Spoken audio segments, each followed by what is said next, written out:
So today we're going to show you how to do this blue skeleton. Firstly, cut out the transfer, then peel off the film. Apply it to the neck and apply water on top, making sure that you really soak that covering off. Afterwards, apply white around the transfer, blending into blue and then finally into black. Apply the blue all over the face using the sponge and using lots of water with the blue to really mix up a good paste. Apply highlight on top of the cheekbones and on the forehead. Then you can start on the detail, really getting that black around the eyes and just extending it up to the forehead. Paint on some jaw bones on each side.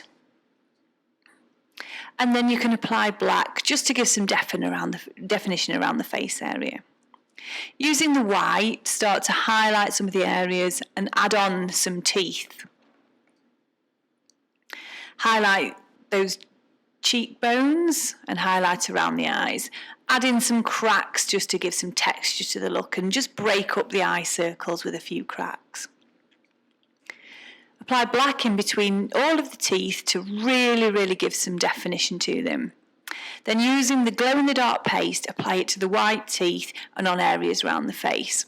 And this will give you your glow-in-the-dark skeleton.